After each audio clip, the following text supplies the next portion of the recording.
the recording now.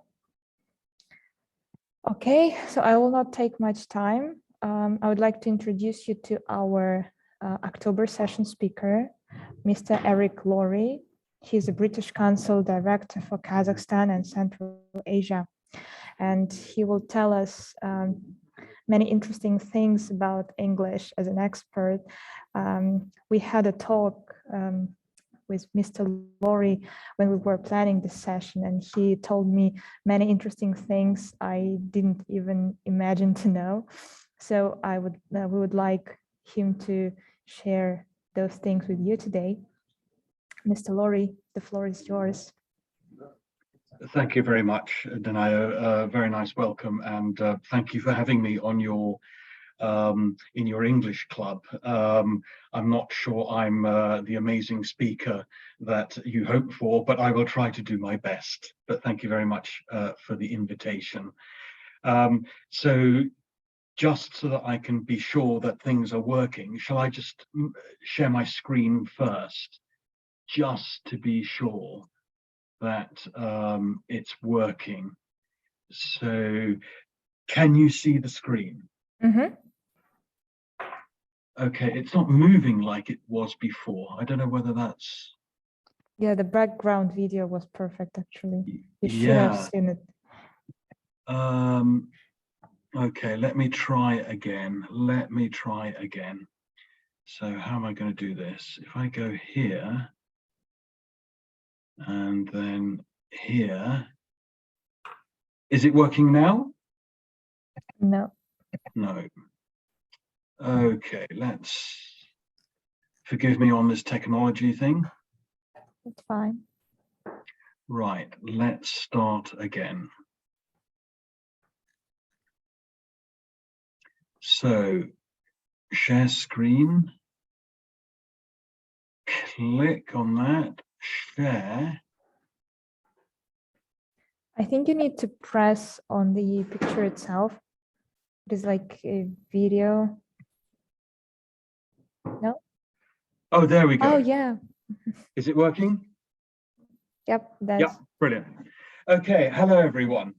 Sorry about that little glitch, but very lovely to be with you all. I thought what would be quite interesting today would be just to look at some kind of little facts around the English language, which perhaps many of you may not even know or be familiar with, although I always find in an audience, there's always someone who knows something. So I suspect it's not going to be 100% of a surprise, but maybe 90% of a surprise for most of you watching. Just a little bit about me before we get into it. So my name's Eric Lawrie. I'm director of the British Council in Kazakhstan and Central Asia. And for those of you who don't know the British Council, our job or our remit is to strengthen links between UK education and Kazakh education. So that might be, for example, having more university links between UK universities and Kazakh universities, or indeed it may be assisting with the development of teacher training for teachers, whether they be in secondary schools or in higher education. And we also do some work in the creative industries. So for example, we are currently working with the Akimat in Almaty to recognize entrepreneurship in the creative sector as a viable business and contributor to the economy. But that's enough about the British Council. Let's look at the English language and what kind of strange things we can discover. So if I click on, so what I'm going to do is I'm going to flash up on the screen a word or a sentence. And I don't know if this is going to work or not, but I'm going to ask a question about it. and see if you know the answer. And if you don't, I'll provide the correct answer. And if you do, I'll just nod and say, yes, well done. That's the correct answer. So let's see how it goes. Okay, the first word to come up. Every day and every day. Does anyone know what the difference is? Everyone is welcome to turn on microphones and just speak up. And Okay. don't be scary to make mistakes. Okay, let me kick this one off then, just so while people are building up their confidence. So as you can see, in one of the words is joined. So every day is one word. And the second one, it's two words, every day. And they're totally different. So every day, one word, is an adjective used to mean things like this is ordinary, this is a normal thing. So, for example, the phone calls were an everyday occurrence. That means that it was a normal thing for the phone to ring. Whereas when you have the two words separate, every day, it's not an adjective, but it's an adverb, and it means daily. So something that happens every day. So for example, they go to the coffee shop every day. So that was one example. Let's go to another, maybe hopefully less complicated. Assassin. Does anyone know where the word assassin comes from? And all I will say is it's not English. It's word from Persia. From what, sorry? Persia. Yeah, it comes from Persia, absolutely. Do you know what the origin of the meaning is? It's like a serial killer or professional killer. Correct. Like a Absolutely. hitman. And what did they do before they killed? Maybe sing a song. Maybe you have order. They smoked hashish. So in Persian, it is ashashin, to the people who smoked hashish before they killed. So, and then ashashin, assassin, it went into the English language. I think it's fascinating how a word like that can creep into the English language. So there we have a Persian word, an Iranian word, and it's come into the English language. I think it's, yeah, interesting. Okay, another word. Posh. Does anyone know what posh means and where it comes from? I'm not really sure what it comes from, but the meaning is, well, usually you say someone is posh or speaking posh when they are looking down on others, or luxury outfits. Yeah, you can say they are posh or something like that. But the origins of this word, I wouldn't guess it. Very Sorry. good. Yeah, posh means basically someone who's sophisticated, who's got money, who they might look down on others who are perhaps got less money than them. Yeah, so they're looking sophisticated. The origin of the word is fascinating. So it literally means port, out, starboard, home. So when the ships from England or the UK went to India, there was a left-hand side of the ship, so the port, and the right-hand side of the ship, starboard, going. So when you went to India, the port side of the ship, the left-hand side of the ship, had less direct sunlight, whereas the right-hand side of the ship had direct sunlight. And back in those days, to have lighter, whiter skin was seen as something that wealthy people had. Whereas if you had a suntan, if you were bronzed from the sun, you were a poorer person because you were a worker, you were working outside. So the tickets on the ship on the left-hand side going out to India were more expensive. And in reverse, when people would go back from India to the UK, they would get the right-hand side of the ship, the starboard side. So posh literally means those who could afford the tickets to be on the left going to India or to be on the right going back from India. So that is the origin of the word posh. Port out, starboard home. Okay. Mr. Lawrie, Yep. here in the chat box, Asel was saying that probably posh has the same meaning as chic and stylish. Do like English speakers use it as the same as chic? Or does it always have negative meaning? It's not necessarily negative, but usually it can be used as negative. But it doesn't have to be negative. Someone can be posh if, for example, they don't have a strong accent. So they don't have a regional accent from, I don't know, Newcastle or Liverpool or Manchester or Glasgow or London. So posh can also mean well-spoken. Oh, okay, thank you. Bungalow. Does anyone know where bungalow comes from? It comes from India.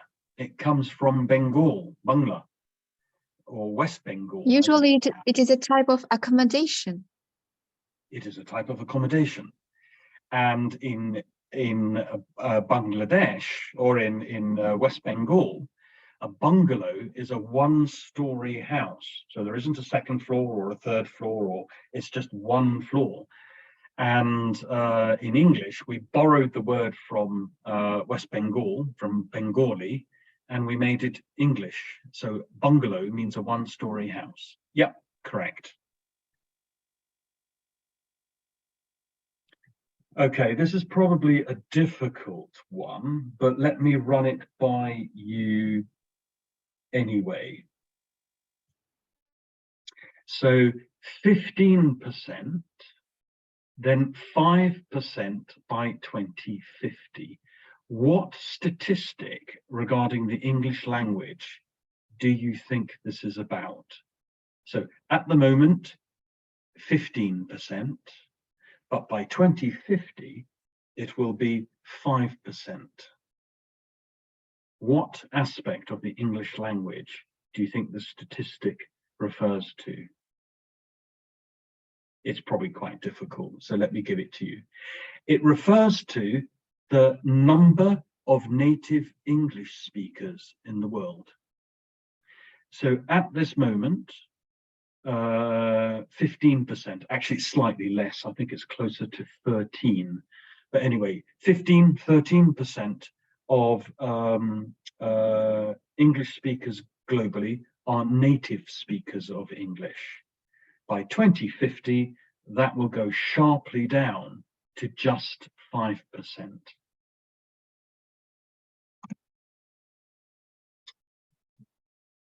%. What aspect of the English language do you think this is referring to? Well, I would give it a guess, and I would say 70% is a number of people for whom English language is a second language, or they've learned it. Well done, congratulations. Thank you. Spot on. Yeah, it's the number of English speakers who are non-native. which means that this is a tipping point, because it means that there are more non-native speakers of English in the world than native speakers. Well guessed. Okay, look at this one. Remember or remembering. Is one of them correct, or are both of them correct?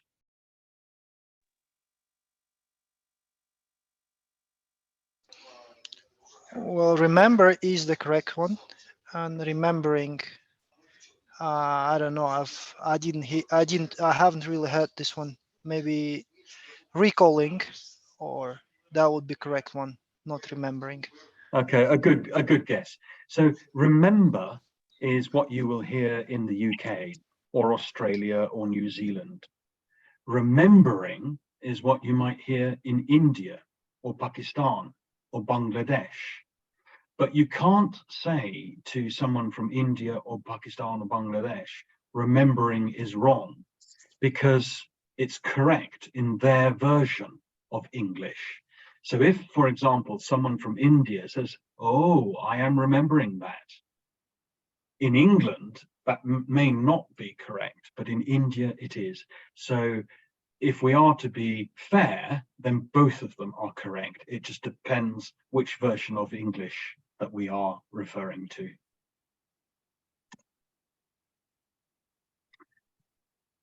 J, the letter J. What is so significant about the letter J?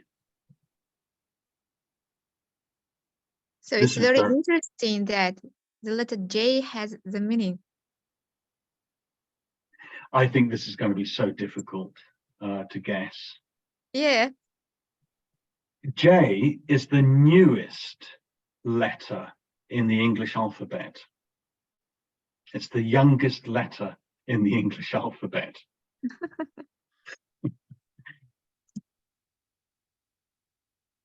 Okay, God, I can't even see my screen. Let me just move the thing over. Okay, it's a bit chilly in here. What is the person asking or saying? Maybe turn the air conditioning on. It could be, It's yeah, if you're in actually- Australia or somewhere. Yeah, It's a bit chilly absolutely. in I here. didn't think of that. Well done. It- What about It in the could UK? be also about feeling unfriendly. Oh, it could be, yeah, it could be, yeah. But in the UK, what do you think it mostly means? It's really relaxing, or what? Chilly, like kind of, yeah, relaxing. I would say it's a It very. could be, yeah, but actually it means close the window. So when you hear someone say, oh, it's a bit chilly in here, it's another way of saying close the window. Another British expression, the writing is on the wall. What do you think that means? Is it an idea?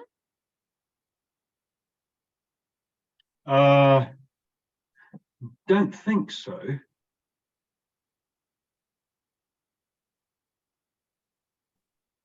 Sounds like writing- a synonym to obvious. The writing on the wall basically means the fate is known. So, for example, if you see two people in a swimming, no, let's use another example. If you see two people in a debating competition, and you see one of them failing, not doing very well in the debate, then we would say the writing is on the wall. Their fate is already sealed. We know they will fail.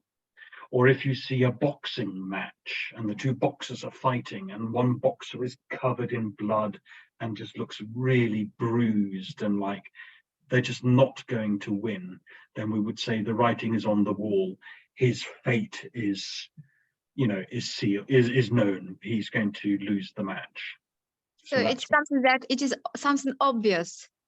Yeah, you can see from the situation that something's not going to go well.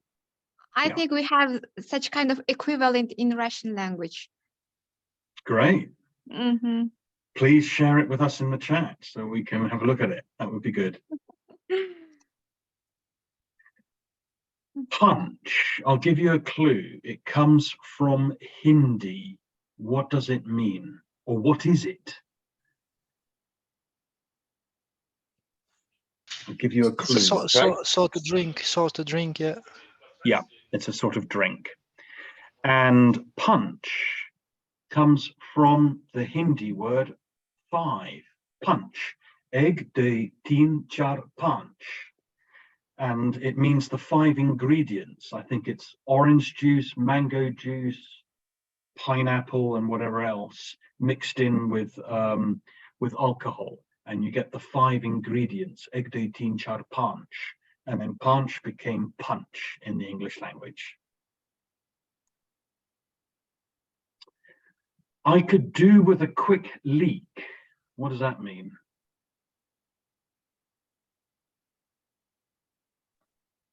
Like easily. It means I want to go to the toilet. I want to urinate. Mhm. I could do with a quick leak. Right. Another one. That's a funny one. Yeah. Okay, what's this one? Gift versus present.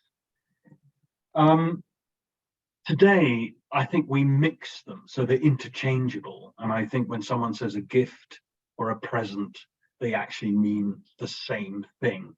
But in the old days, they were very different.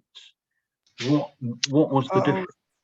I would guess the gift is something, well, God-given, something that person is, well, we say gifted, right? And the present is more like a present which you give on the birthdays and some parties. Very good guess. Very good guess. Or maybe it's kind of an ability, first one. I tell you what, gift and present in this particular context literally means a gift is informal. So it's receiving something, but it's informal. Whereas present, you actually had to have a formal event and the object was presented to you. So a present was, you know, with all the village elders or the government or, I don't know, your team actually watching you being presented with a gift, whereas gift on its own is informal. So that's what the old version was. I hope you still got energy. This is the last slide, so don't worry, I'm not going to go on and on and on. Let's just do a few more. What is a tittle? Any guesses? Isn't it a little? A tittle, would you believe it, is the dot on the I or the dot on the J. So it's that dot. Okay, tittle. thank you. Completely useless. I mean, I don't think you'll ever use that word ever in your life. But anyway, that's what it's called. Because most people just call it a dot. They will say, oh, I don't know, teachers often say, dot your I's and cross your T's. Because a lot of students are very lazy. And when they do an I, they don't put the dot. Or when they do a T, they forget to put a cross on it. But they will say, dot your I or cross your T. They won't say, please put a tittle. But anyway, that's what it means. 17th century. What is so important about the 17th century with regards to the English language?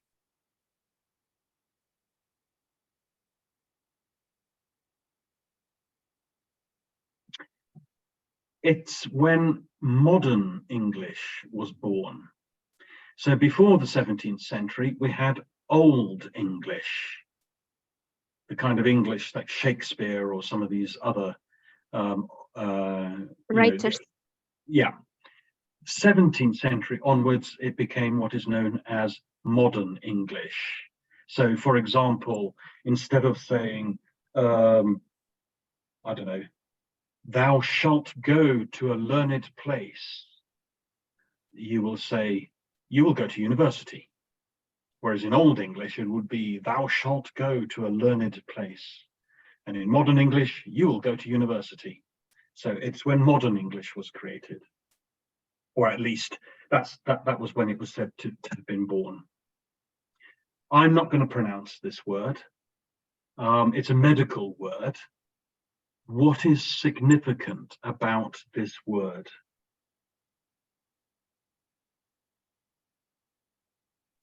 Is it like the longest word in English? Very close, yeah. It's the longest scientific word in the English language.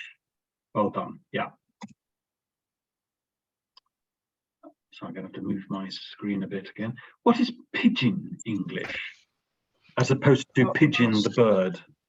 I would say it's a broken English used in Nigeria, Jamaica, and places like that. Probably, yeah. Yeah, it's broken English. It's usually English which is a mix of English plus local language, and you often get it in the Caribbean, and in Africa, but also you do get it in other places as well. Yeah, so it's a broken English which is mixed in with local language.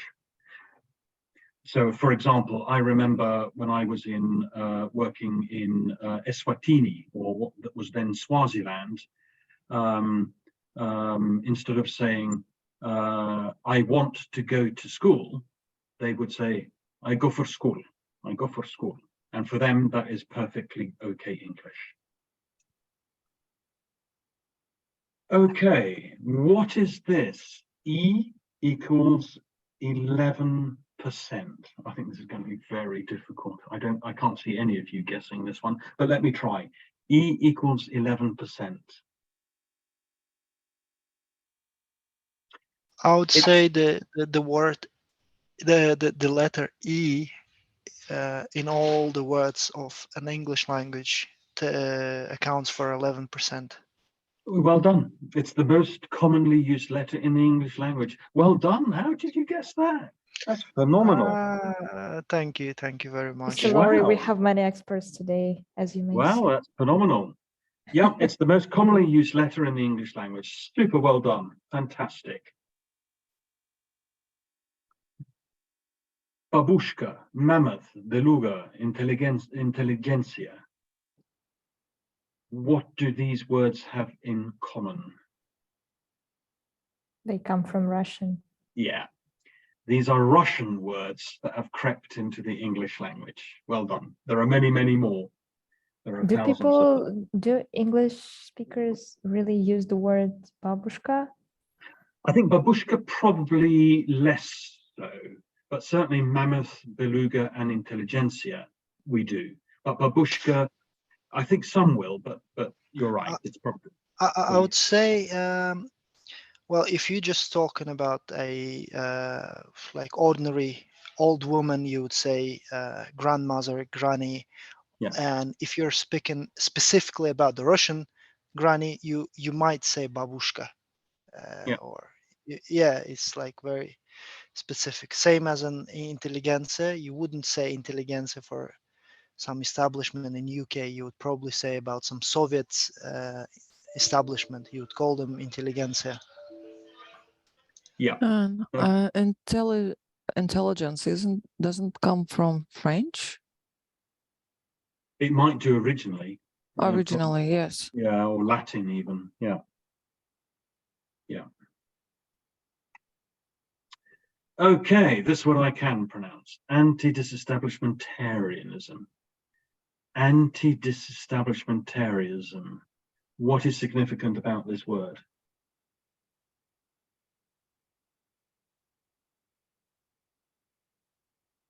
It's the longest non-scientific word in the English language. Okay. 14.7 words per day. What does this refer to? think that's a number of the words which the new words that the new words which come to the English language. Yeah. Around, probably 14. We have an extraordinary average of 14.7 new words creeping into the English language every day, which is why people who edit dictionaries will never be without a job. What is the word overmorrow? This is the day after tomorrow. Yeah, well done. It doesn't exist anymore. We have a colleague who is from the UK, and he usually uses this word. We didn't understand it for the first time, but then he had to explain it. Okay, so yeah, nowadays we will say the day after tomorrow, but in the old days we used to say overmorrow. But yeah, it's disappeared now. And then now can't we use it? No, if you used it now, people will say, "Are you trying to quote Shakespeare to me or something?" Mm-hmm. Oh, I've duplicated a word. Sorry, let me just get another one. Okay, look at the bottom of your screen here. Which English word has the highest number of definitions? It's got 430 different definitions. Do you know what it is? Which word it is? I couldn't believe it, but it's the word set, S-E-T. The word set has got 430 different meanings. Absolutely phenomenal. I think that's it. Is there one more? Is that it? Let me just click. That's it. So apologies, that was the length of my presentation. I don't know, I mean, clearly some of you really did know the answers, which is fantastic. But I think it just shows how international the English language has become, and also how the English language does not belong to the UK or Australia or New Zealand, but it's actually a world language. It's owned by the world globally, and that's why I think it's become so powerful in terms of study, in terms of science, in terms of technology, medicine, international forums such as the United Nations or World Bank, etc., etc. So hopefully those little insights, those little bits of information were interesting. But if anyone has any questions or would like to make any comments, very happy to hear from you.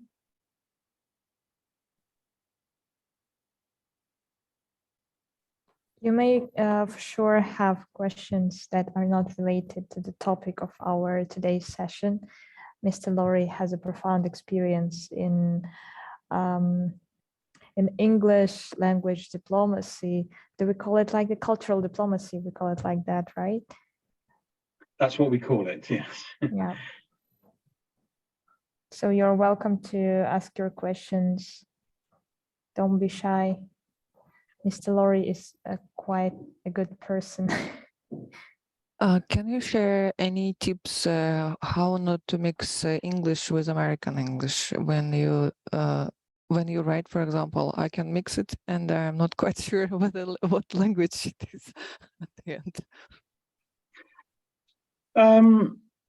Well, I guess there's mixing and mixing. There's mixing where, you know, pronunciation changes. So, for example, in British English, it's tomato with the stress on, well, tomato, and then in American English, tomato.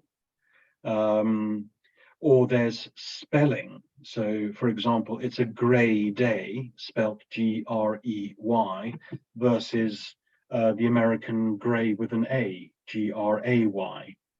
or it could be expressions. So, for example, I remember once I was on a bus or a coach in Scotland. I was a young kid. I was a student at. I just started university, and I had my coach pass, because in the UK you can get these cheap deals and you can go all over the country for very cheaply on a coach. So I went on this coach, and there were two American women in front of me, and as we were going along and they looked at the views, one of them said, "Hey, Gene, that's a real psychedelic pass out." And when I heard it, I thought, what? What is a psychedelic pass out? And it transpires that psychedelic pass out was their way of saying it's very beautiful. So when they were seeing the valley with the river and the lakes and the trees, etc., instead of saying, "Oh my God, that's a very beautiful view," they said, "Oh God, that's a real psychedelic pass out."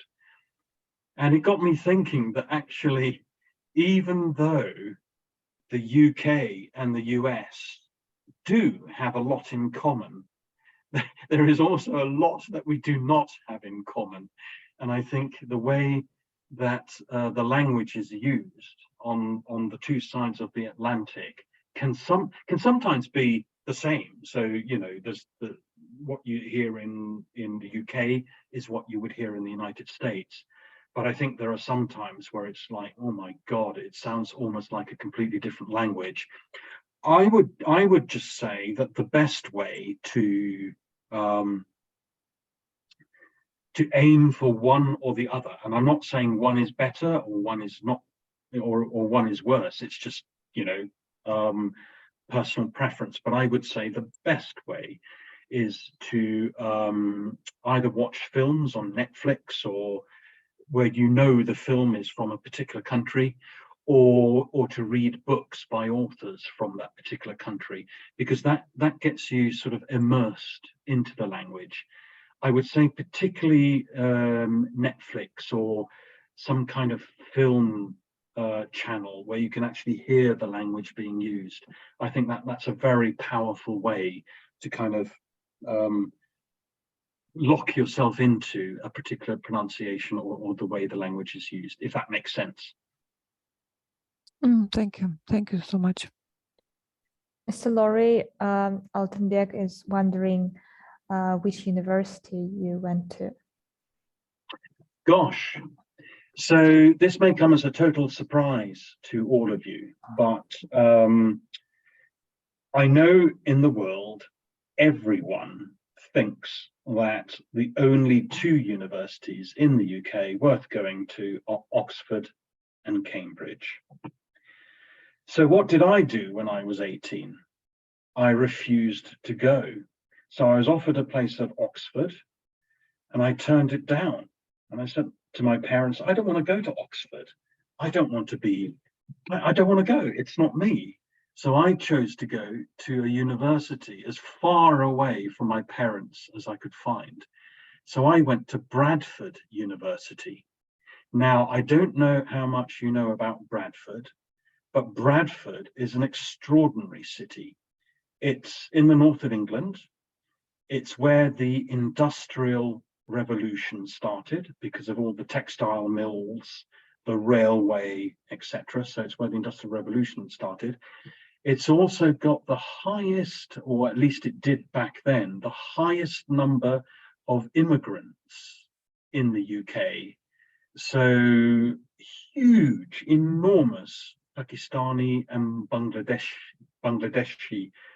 ethnic minority community, followed by Indian and Chinese. And I just thought this would be interesting rather than going to Oxford or Cambridge. So I chose to go to Bradford, where I studied cartography. So I'm a map maker, and my specialization was making maps.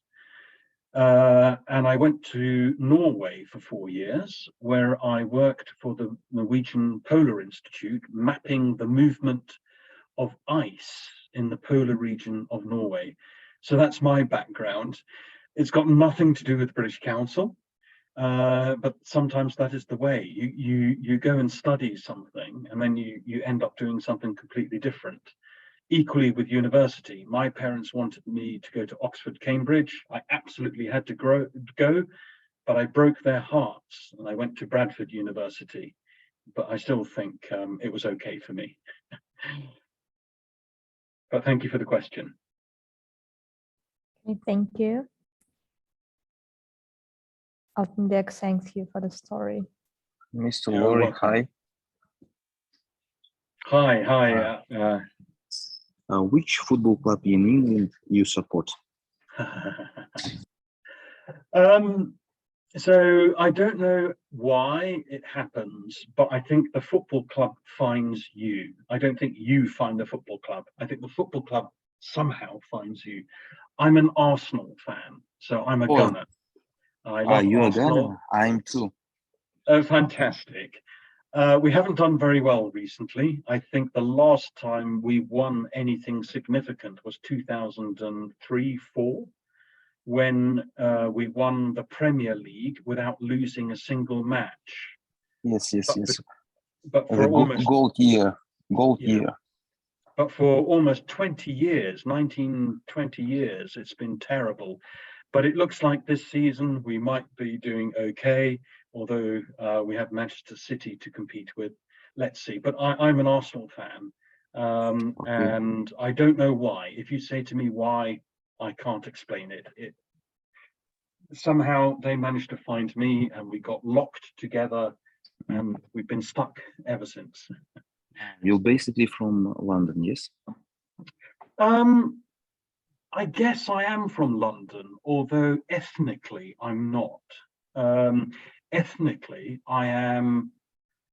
It's interesting because I don't know if in Kazakhstan you do DNA tests, or whether DNA sampling in Kazakhstan is that advanced or not. But it's certainly in Europe, DNA testing is now super advanced. So you can just go online and you order your DNA kit and it will come.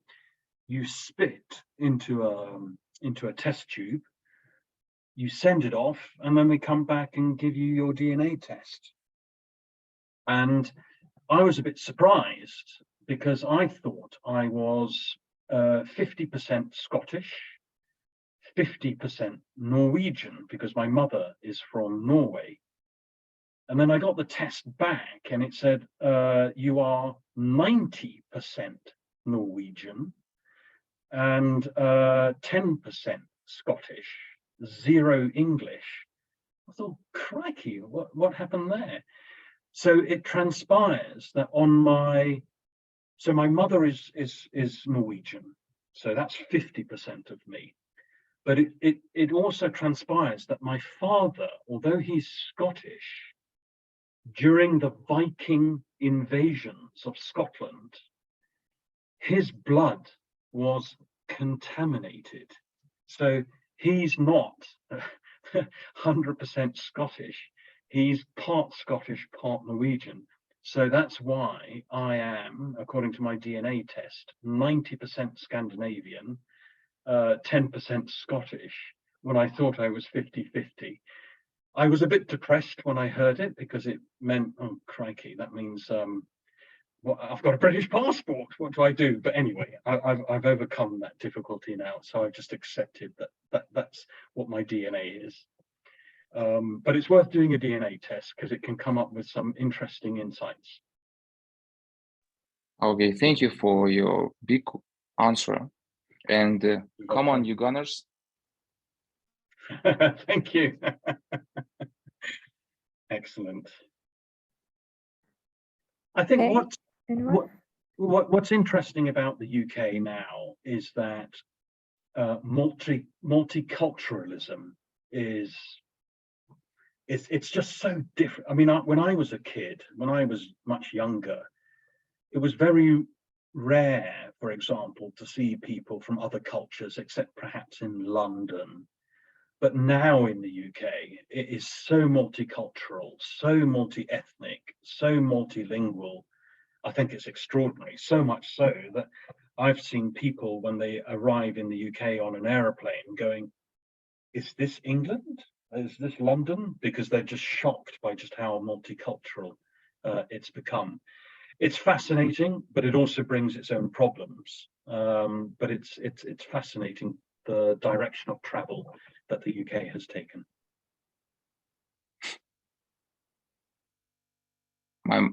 My mom lives now in London, and she works in NHS for about 3 years. Yes, fantastic. he started like courses there, and now she's like healthcare assistant.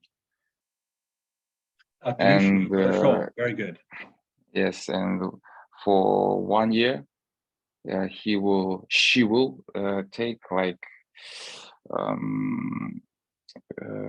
постоянное место жительства, как будет? Я забыл, ребята, подскажите. Permanent residence. Permanent residence, yeah. Yes, Great, she lives there about for 8 years. Where in the UK? In London, North London. North London, okay. Yes. Excellent. But basically she from Kazakhstan, from Uсть-Gorsk. Wow. She's a very work-harder person. What a change. Fantastic. She must like it there. Yes, but it's very hard to live there and very expensive. Here, like taxes about it's about 30% of her salary. It's yeah.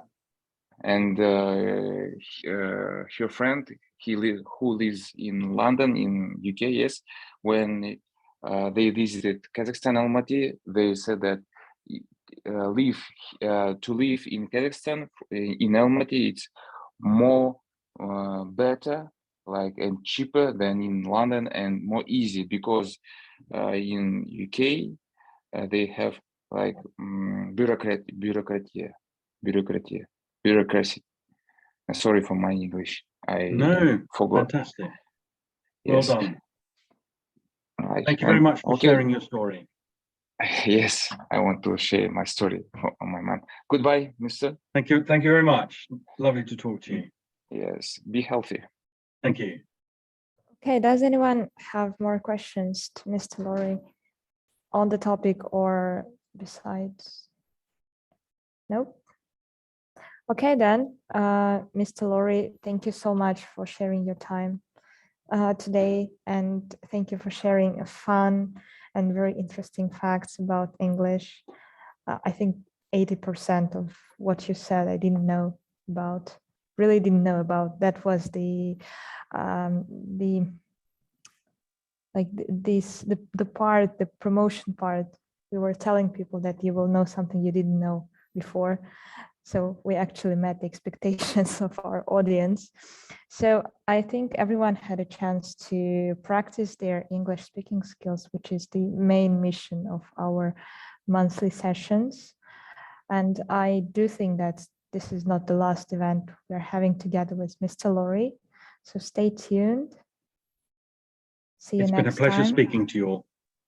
Thank you. Thank you very much for the invitation. Yes, Thank please. you, Mr. Thank you Lawrie. so much. Thank Thank you. you so much. Thank you. Thank you, everyone. Bye. Goodbye.